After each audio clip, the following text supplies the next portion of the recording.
I had a question about fear, so I'm connected with Ruben.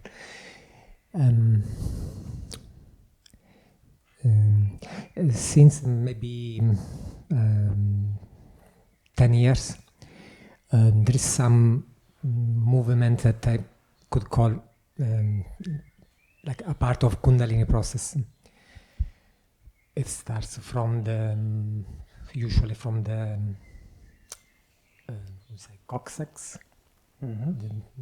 this bone, and then opens up on all the body.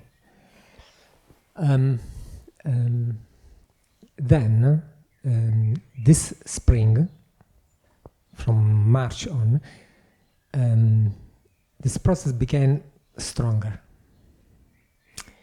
And usually I live my life in like not in up and downs, no? But now it's more like up and downs. No? There's often bliss. There's often beauty, but there is also fear. So about fear, it is something that is not just an answer, like a thought about what is happening in life, but it is something that just I see is there, like an object. It is like in the cell of the body. It's coming from the body. So, usually it happens when I'm sleeping. Then I woke up. It happened also today. After lunch, I had some rest in the bed, and when I woke, and I felt this. It was just there. It wasn't. There was not a thought, thinking about something. And it is also something like physical, like burning. And so probably is a normal part of the process. But I want to ask you if can be some mistake on my part. It is like this fear says your body himself is going to be destroyed.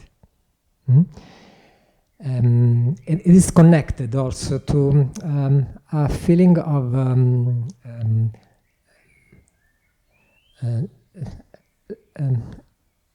not being strong enough in the body. And for example, one thing that is happening is that this movement of Kundalini energy makes me feel more sexuality. And it is like it's very beautiful. It's very strong. I bet.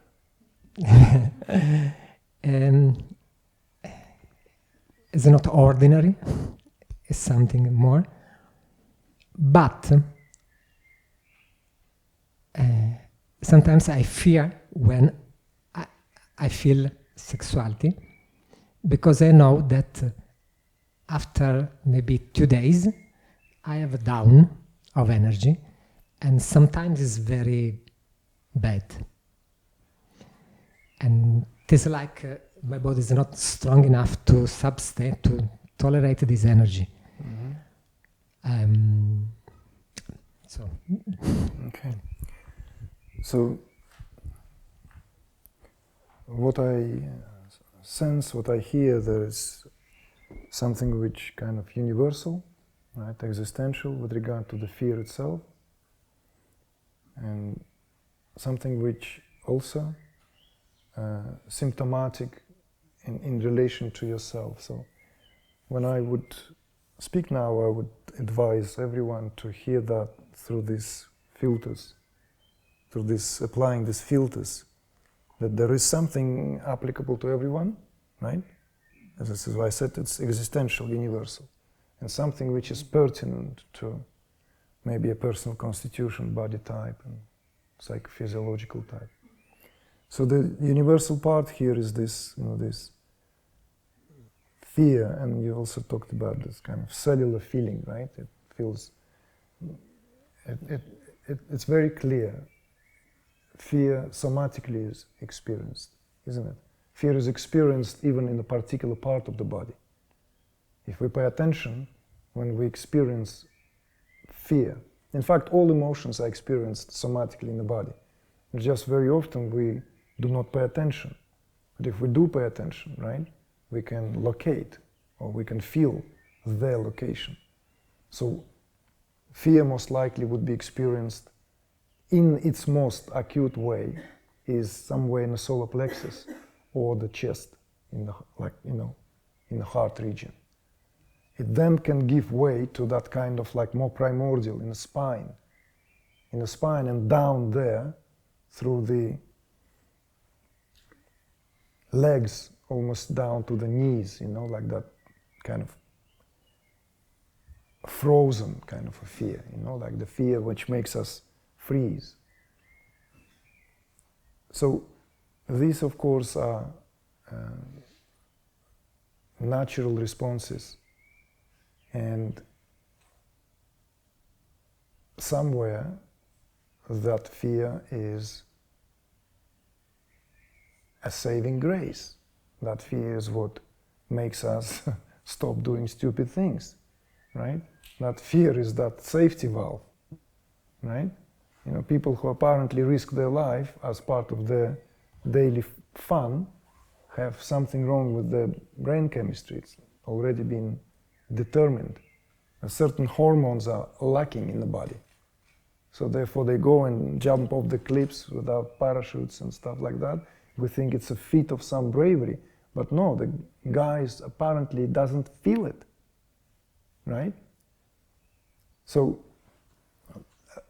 this primordial fear is there for a reason. It has a purpose. And of course, we need to learn to make a distinction also, where that primordial fear, which is related to the way we have went through these evolutionary processes and how we carry it all in that cellular memory, DNA memory, right? In the deep recesses of our psyche, we have all that. Otherwise, under the impact and effect of hallucinogenic drugs, we will not have those experiences that people report. These experiences cannot be brought in. There are responses to a stimuli, to what already there in the field. So this fear that arises need to be also acknowledged and understood and differentiated. The fear of survival. If you are somewhere at a very, very, dead drop height somewhere, and you feel that fear, it's a very normal, healthy response. If you are in a violent situation, right, and you smell it, maybe something is not even happening, but you feel energetically, it's a normal response. Like the chemicals in the body begins to, signal that it's not really, the environment is hostile, the environment is not peaceful. So this is not something to be ashamed of, something to be, it's not correct to say that brave people don't experience fear. No, in fact, brave people are the ones who conquer fear, but they conquer that what they can fully experience. You cannot conquer that what you cannot experience. So in the Bushido code, it dealt with, every warrior is afraid before the battle. It's natural, it's instinctual. But one learns to understand how things are. So there is this clarity. Then comes a specific aspect, the fear, which is an outcome or result of how certain constitutional setup, when it's out of balance, manifests itself in a certain emotions. In this case, fear is a result of perhaps disbalances in Vata, deep-seated disbalances. If you are familiar with Ayurvedic principles, more or less, right? So, yes, Vata is a combination of ether and air. They're called doshas, right? Vata, Pitta, Kapha, they're called doshas. They're simply mixture of elements. Doshas means impure. Elements in themselves are always pure. But soon as elements are intermingled, they create doshas. And it is necessary, because that's part and parcel of being embodied. The constitutional setup is impacted by many, many, many factors. We can begin to list them all, and then we can take a break, and then we begin to really list the subcategories of why that happens. It's very refined, but at the basic level of understanding. So these 5 elements are in combination form constitutional setup. Someone is more sort of wide-boned, overweight, and of heavy in constitution. You know, in them there's more earth and water. There's kapha is there in abundance. Vata people are slim, agile, slender, very much more mobile in every way, adaptable, you know. So each dosha has its strengths and weaknesses. I'm not going to go into the Ayurveda because I don't want to tread on anyone's toes there. I don't want to go into the territory which is not really mine. I want to simply direct your attention to the possibility that these fears are now coupled with what you have mentioned as activation of life force, activation of Kundalini, always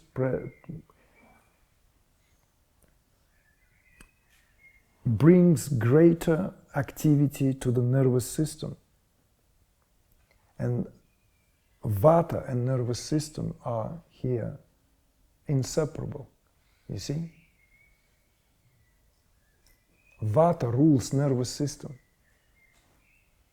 So therefore management of Vata is a first thing, it's a rule of a thumb. And mismanaged Vata can go under. You know, the chronic conditions of Vata mismanagement is something which can manifest with unknown fears, anxiety, sense of unease, a lot of other gastrointestinal disturbances, because that also goes out of the window, and in fact it's all connected. When the gut is strong, you have a strong gut, you know? You have guts. Do you have guts? You know, like that. You have the guts to tell me?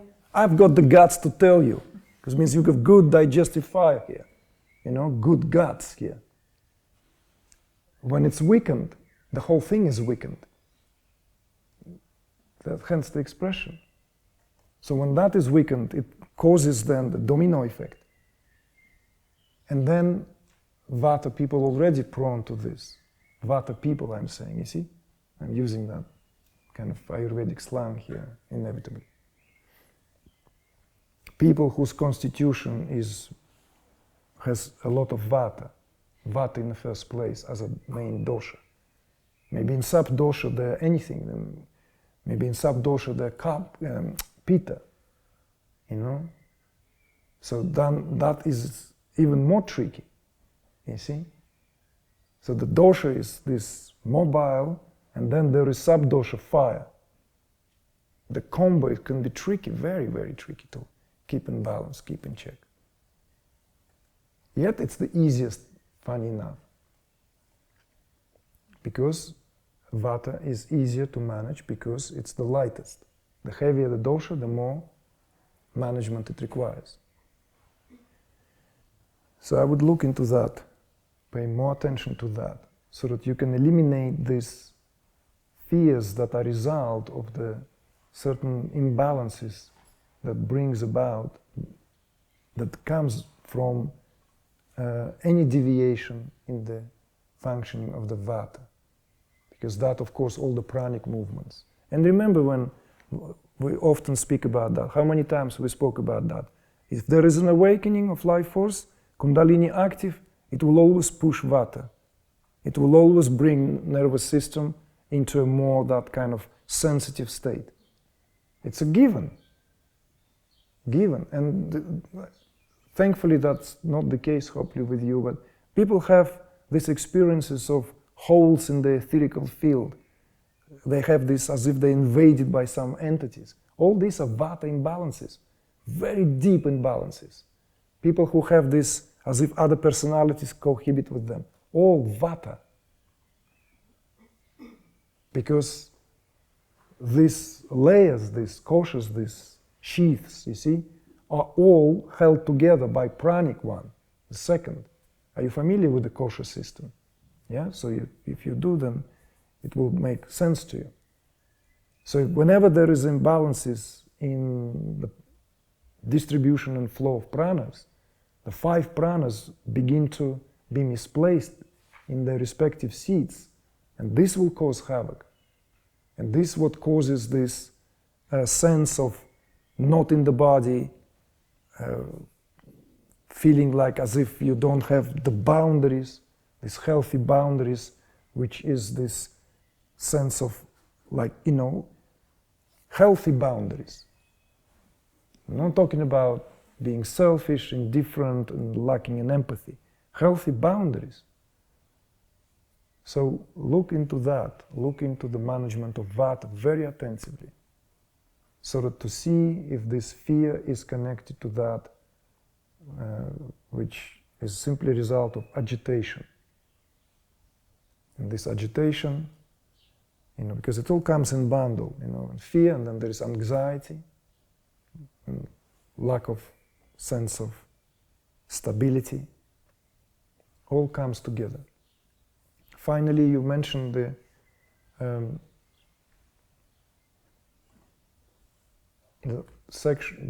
being kind of also fear associated to having this more of a, I don't know, I don't remember how exactly you said it. I don't want to put your. There's more every maybe 3-4 days, or there's some energy going around my body. It's so sweet, yeah, precious, delicious. But and if I go on with sexual activity,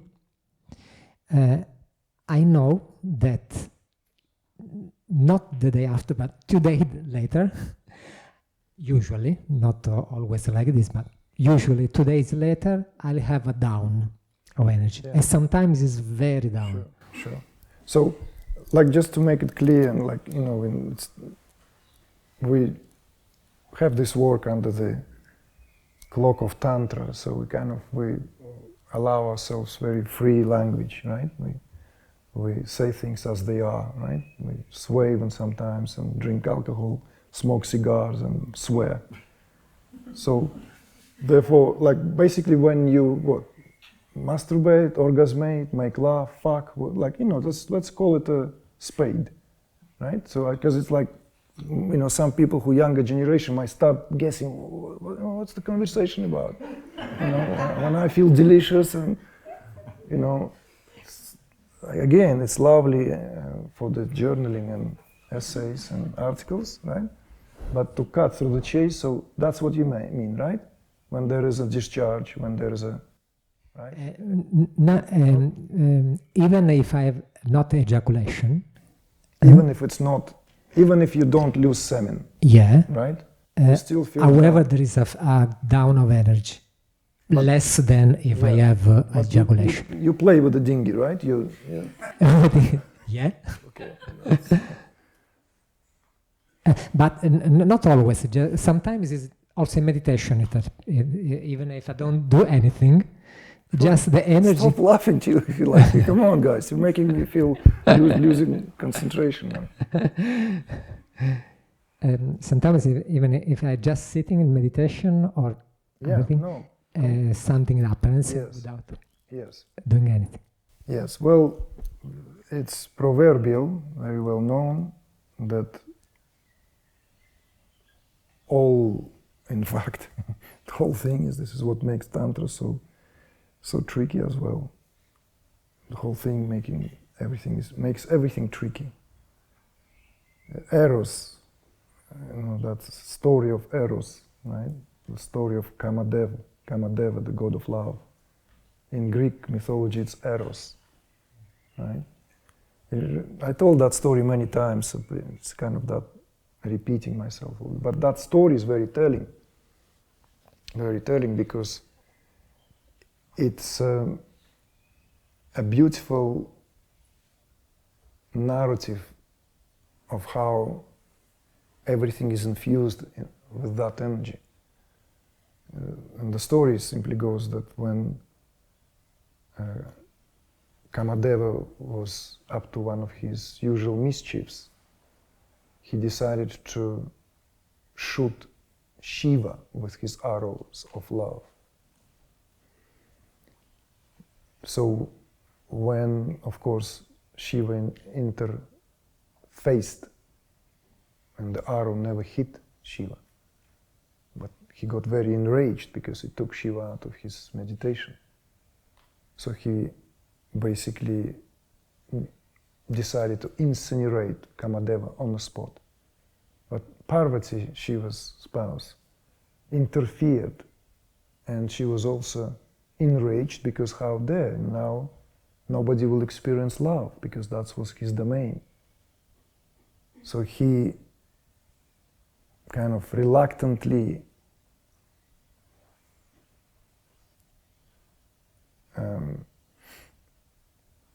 adhered to his wife's demands to restore him to life. But he didn't restore him to life. He allowed Kamadeva to be the vapa, the vapor. So in other words, he was vaporized, but still his qualities remained. So from there on, forever, every particle in the universe is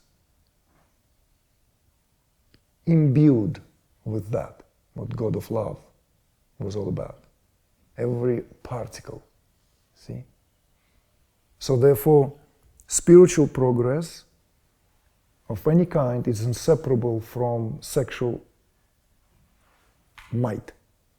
It has always been known, and different cultures, different spiritual traditions tried to make it work, tried to make it sense out of it. It's a fascinating topic. Ups and downs, a lot of fear there as well, because it's an enormous power, unsurmountable amount of power. It's a true, creative, universal, cosmic force. But what to do with it? So some cultures, of course, soon as the institutionalization comes in, it needs to capitalize and keep control. So that power needs to be tamed, controlled, restrained. Look at the religions, look at all this, right? How it tries to tame that, suppress that. Even within India itself, such a contrasting attitudes in the culture with so many different, right? It's such a rich, such a sensuous culture. Whenever we say India, whenever we think India, what comes to mind is the richness of sensuous experiences, isn't it? Of all kinds. And yet, even within India, that was still unavoidable, that still this suppression of that energy. So,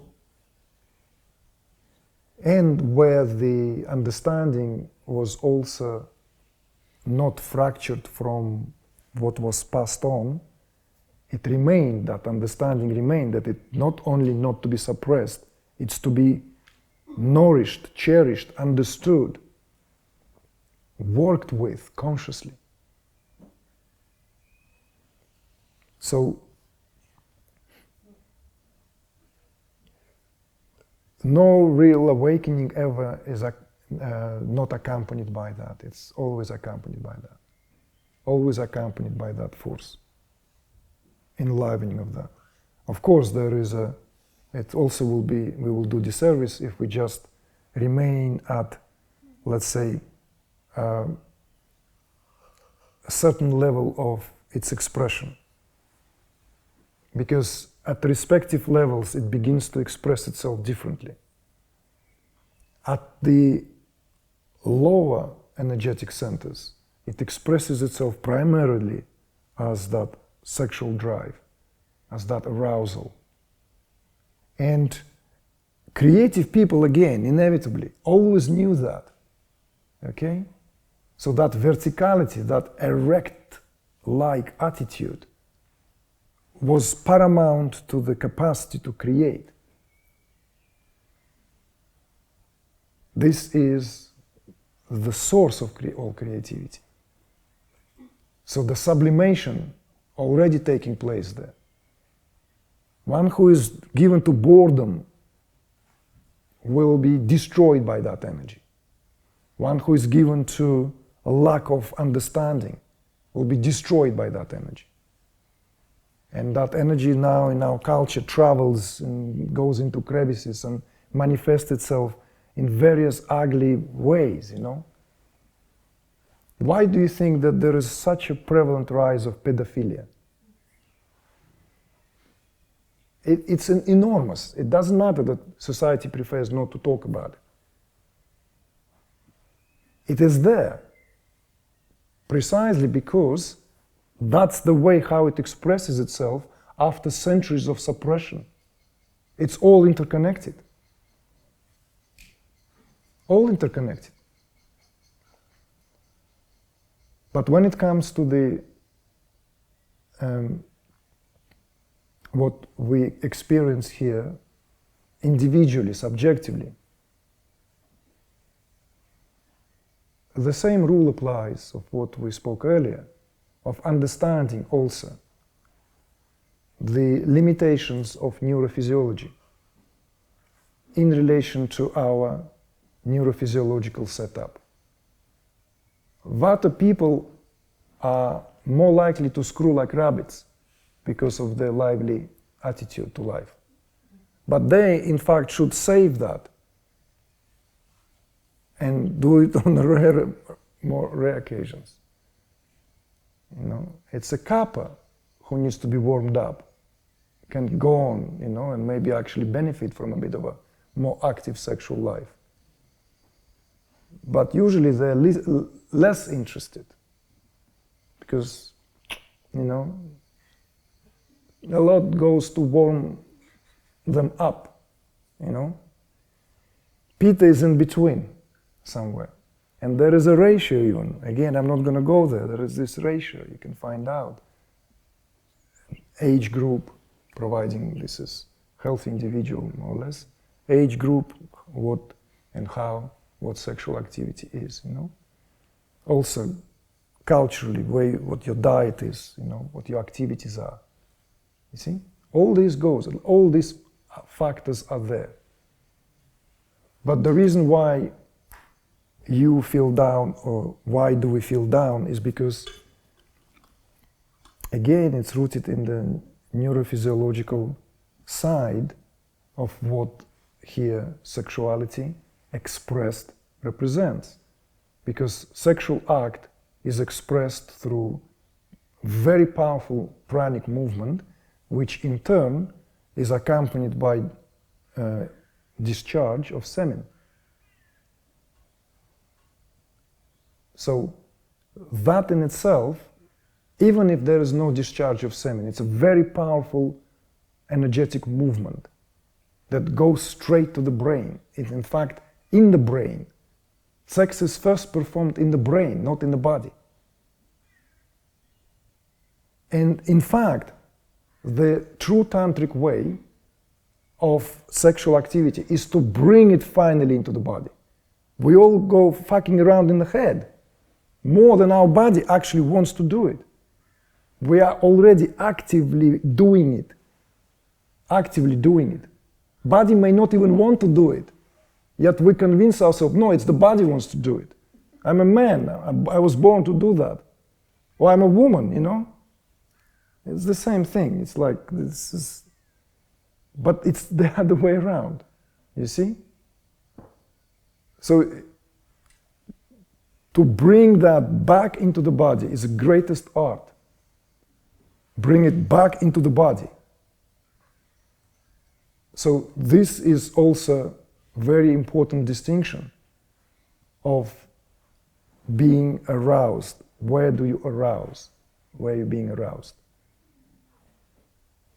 Not to say that there's anything wrong with a play of imagination and how and what important role it plays there. But awakening presents us with these possibilities where this play of energies can be given an opportunity for truly touch the deepest somatic level. If we are not given to indulgence or indulgences, which are again in turn linked to the psychic conditionings that we may have knowingly or unknowingly picked up, generated and subjected to. You see? So in a way, returning to the innocence of an act, you know, is a very, very healthy, spiritually speaking, affair. But it has to be managed very well. It has to be understood that when semen is lost, it's as if we're losing ourselves in consciousness, even for a duration of time. Because that semen is an expression of the final byproduct of digestion.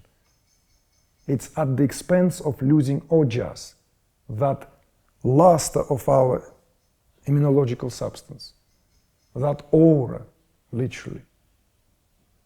That aura is depleted when we lose semen. Or even if we don't lose semen, if we get overexcited, you see? And there is somehow not balanced way of how energies play themselves around. So that is at the expense of feeling depleted. And do that test. Maybe when we're much younger, we don't feel that.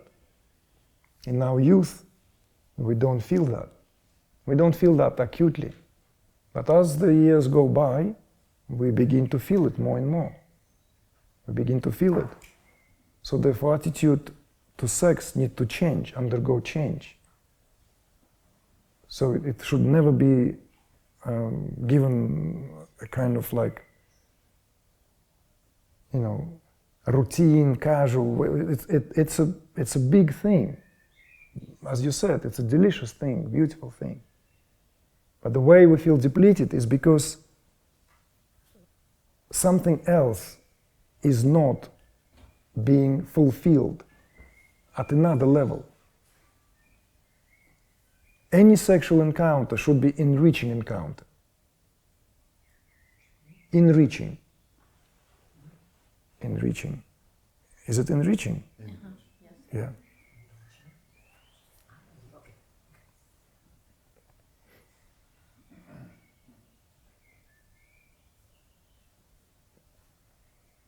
And of course, the tapping, learning, knowing what how to tap into that frequency, into that vibration. Because at the time of the orgasm, there is this, why is it called climax? In that climax, it's as if we are decomposed or vaporized temporarily. That's why French call it a little death. right?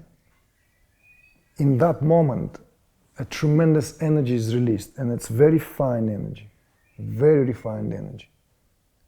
So the tantrikas learn how to tap into that frequency. And after lovemaking, they reverberate with that energy for days. For days, they remain in that very fine pulsation. You see?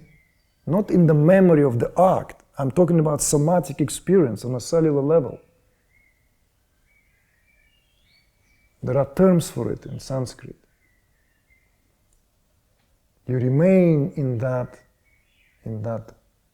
resonance, like echo when you strike a bell. And the sound is almost finished, but this vibration, the subtle vibration left in the environment. That's how the orgasm, when we can tap into, reverberates through our entire being, through all its sheets, through all its levels. This is the true meaning of sexual encounter.